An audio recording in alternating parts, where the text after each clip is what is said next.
Kembali di Asmiha Corner bersama saya Mega Febrianora. Kali ini kita sudah kedatangan dua expert di bidangnya masing-masing. Yang pertama, Dr. Siti Elkana Nauli, Ketua Pokja Heart Failure PP Perki. Yang kedua, kita kedatangan Prof. Yoga Yunialdi, Konsultan Aritmia. Nah, kali ini kita akan membahas tentang heart failure preserve ejection fractions dan juga antikoagulan pada atrial fibrillations. Saya ke Prof dulu kali ya, Prof. Oke, atrial fibrillation itu selalu menarik untuk dibahas ya, Prof. Ada banyak perkembangan dan update keilmuan terkait atrial fibrillation ini. Terkait penggunaan atau pemberian antikoagulan pada atrial fibrillation, apakah ada perkembangan isu terbaru, Prof, terkait antikoagulan pada atrial fibrillasi ini, Prof? Baik, terima kasih. Memang antikoagulan salah satu terapi yang mandatori ya pada pasien AF yang mempunyai risiko stroke yang sedang atau tinggi. Nah, saat ini antikoagulan yang established yang merupakan standar terapi adalah golongan non-vitamin K antagonis. Karena golongan non-vitamin K antagonis ini terbukti efektif tapi juga safe ya. Sebelumnya kita mengenal vitamin K antagonis seperti warfarin. Nah, sebetulnya warfarin juga efektif tetapi ada safety concern karena kejadian intrakranial hemorrhage-nya secara signifikan masih lebih tinggi dibandingkan non-vitamin K antagonis.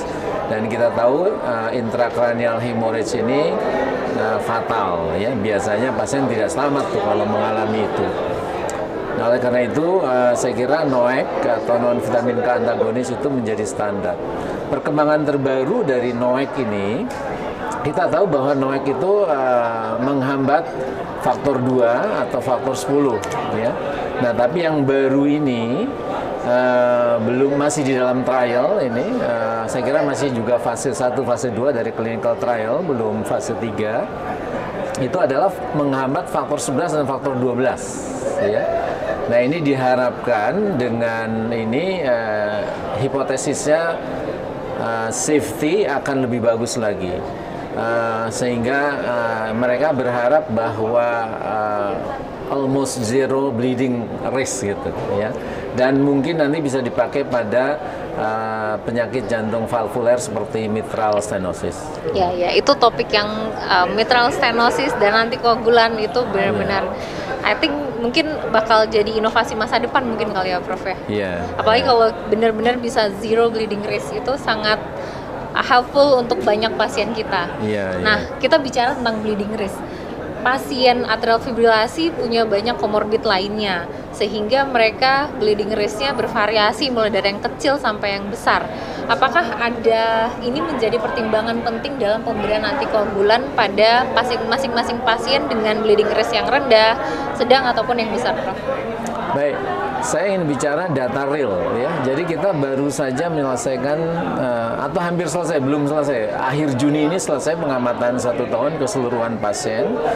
Ada hampir 1.800 pasien yang kita lakukan studi kohort observasional, kita menyebutnya Optima Study. Ini satu studi yang ingin mengetahui berapa sebetulnya target INR pada pasien-pasien yang diberikan vitamin K antagonis antikoagulan. Nah, dari data ini kita tahu pertama bahwa komorbid tadi yang disebut pada pasien kita kebanyakan memang hipertensi, sama dengan pasien-pasien di tempat lain, di negara lain. Tetapi hipertensi rate kita pada pasien AF tidak sebanyak di tempat lain. Di tempat lain itu mencapai 80%, kita hanya sekitar 50-60% saja. Oke. Kemudian kedua yang agak mengejutkan bahwa lebih dari 40% pasien AF kita ternyata memiliki renal dysfunction. Ya. Oke, 40%, Prof. Iya, lebih 46%. Besar ya, ya kayaknya. Ini satu hal yang harus menjadi concern ke depan, termasuk di dalam pemberian obat dan tadi bleeding risk. Karena renal dysfunction kan berhubungan juga dengan bleeding risk yang lebih tinggi. Faktanya 84% pasien kita AF yang mendapatkan vitamin K antagonis itu berdarah. Besar ya, 84% loh ini. Tapi itu meliputi minor bleeding dan major bleeding ya. Nah, tapi ini satu angka yang luar biasa tinggi. Jadi barangkali jangan-jangan di regional ini paling tinggi. Dan kemudian stroke rate kita bukan 84%, 84 per 1000 orang per tahun. Oh, per mil? Iya, 84 per 1000 orang per tahun. Sedangkan stroke rate kita itu sekitar 20 per 1000 per tahun.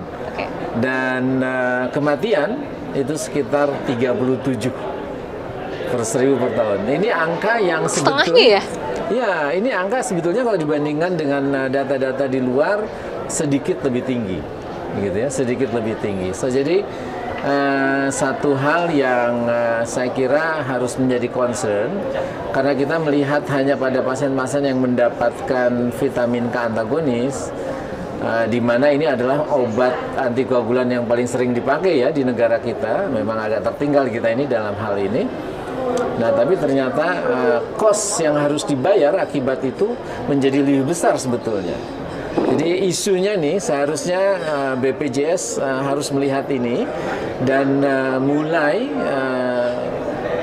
shifting ke non-vitamin K antagonis, karena non-vitamin K antagonis rate-nya tadi lebih sedikit. Lebih rendah.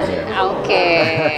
Nice information, apalagi ini data fresh banget berarti. Iya, betul. Oke, so akan di publish juga. Ya. Mungkin. Ya, Sama, semoga lancar ya, Prof. Oke, ya kita sekarang lagi hidup di era 4.0. Digitalisasi itu sangat berkembang dengan sangat pesat. Terkait pemanfaatan teknologi dalam membantu untuk mengontrol pasien-pasien dengan atrial fibrilasi dan juga pemberian dengan antikoagulan, apakah ada inovasi mungkin Prof di bidang teknologi ataupun wearable digital? Ya, banyak itu wearable digital devices ini sekarang menjadi satu sarana penting dalam diagnosis AF ya. AF itu kita menyebutnya global epidemic karena kejadiannya sangat besar, terutama di negara maju di mana kelompok elderly itu lebih tinggi kan, demografi kependudukan itu di negara maju kan lebih besar pada kelompok usia tua. Dan kita juga saya kira makin mature ya, demografi kependudukan kita lebih banyak piramida lagi. Ke atas. Iya, betul. Oleh karena itu kita juga akan menghadapi masalah yang sama. Nah, saya kira industri kesehatan dan industri digital melihat ini sebagai satu peluang bisnis dan mereka mengembangkan berbagai alat untuk diagnostik AF. Beberapa merek besar ya di bidang komputer dan ya handphone gitu, mereka mengembangkan smartwatch yang bisa mendiagnosis AF. Jadi dia intinya ingin membedakan ini normal rhythm atau AF, bukan aritmia yang lain, tapi AF ini yang dijadikan penting. Dan alat-alat ini memiliki sensitivitas, spesifisitas diagnostik yang baik, gitu, sehingga bisa dipercaya untuk dipergunakan. Kemudian juga saya kira sekarang banyak handheld device yang dilakukan operasinya dengan aplikasi-aplikasi tertentu dihubungkan dengan HP yang bisa dipergunakan. Dari Cina banyak, dari mana-mana lah banyak. Termasuk saya kira beberapa dari negara kita mereka mengembangkannya juga. Nah, pada dasarnya saya kira inovasi ini penting dan saya sih menyambut dengan sangat baik, tetapi tentu harus ada regulasi karena semuanya harus memenuhi standar diagnostik yang baik kan. Jangan sampai orang dengan device-device ini declare mampu melakukan diagnosis AF atau bahkan lebih dari itu, tetapi tidak terstandarisasi. Sehingga ini nanti akan menyebabkan masyarakat bingung karena merasa kok alatnya mendiagnosis sakit gitu ya, padahal atau AF padahal konfirmasi dari situ diperlukan. Saya kira demikian. Ya, semoga dengan demikian untuk diagnostik atrial fibrilasi terutama yang paroksismal ya Prof ya, itu menjadi lebih mudah sehingga pasiennya bisa tertangani sesuai dengan yang seharusnya atau lebih optimal lagi ke depannya. Terima kasih banyak Prof Yoga untuk sharingnya. Nah, sekarang kita pindah lagi ke dunia yang tidak kalah menarik, yakni heart failure preserved ejection fractions. Dr. Nauli, dunia kemarin habis ESC heart failure ya dok. Heart failure preserved ejection fraction sekarang mendapatkan spotlight yang cukup menarik saat ini. Oke, apa yang membuat pendekatan untuk treatment heart failure preserved ejection fraction ini menjadi berbeda atau lebih rumit dibandingkan dengan heart failure reduced ejection fraction? Ya, jadi yang menariknya 10 tahun terakhir itu banyak trial terkait HFpEF tidak menunjukkan outcome yang positif terhadap penurunan mortalitas atau total heart failure hospitalization. Terutama kalau kita lihat dari studi TOPCAT, CHAMP Preserve, Paragon, ECEF. Tapi dua trial yang terakhir terkait SGLT2 inhibitors yaitu DELIVER dan juga EMPEROR Preserve tadi itu ternyata menunjukkan obat ini mampu menurunkan primary outcome-nya. Nah, kalau dilihat dari mekanisme kerja, mereka bukan RAS blocker, mereka bukan penghambat adrenergik, dan mereka juga tidak bekerja dalam hal ini menghambat aldosteron. Tapi mereka menghambat tubulus ginjal, reabsorpsi dari gula di dalam ginjal, kemudian sebagai antiinflamasi, kemudian bekerja juga sebagai myocyte bioenergetik. Tapi memang mekanisme lainnya yang tersembunyi di dalam SGLT2 inhibitors ini juga kita belum tahu. Nah, terkait dengan itu, kita bisa lihat bahwa tulisan terkait pengobatan spesifik dari HFpEF itu sendiri yang terbaru sudah ada, yaitu dari expert konsensus di ACC 2023. Jadi mereka sudah meletakkan posisi SGLT2 inhibitors itu sebagai first line treatment ditambah dengan diuretik. Sedangkan posisi pengobatan lain yaitu dari Paragon, TOPCAT, dan kemudian dari CHAMP Preserve itu adalah sebagai additional therapy kalau kita menemukan pasien yang sesuai dengan basic karakteristik dari trialnya itu tadi. Jadi contoh, Paragon ECEF memang tidak dipakai, ARNI itu memang tidak dipakai untuk HFpEF secara luas, tidak seperti HFrEF. Tetapi kalau pasiennya memenuhi kriteria seperti Paragon, dia hospitalisasi, dia perempuan dengan IF di bawah 57%, itu ternyata memiliki rehospitalisasi dan mortalitas itu yang jauh cenderung lebih baik dibandingkan pasien yang tidak mendapatkan ARNI.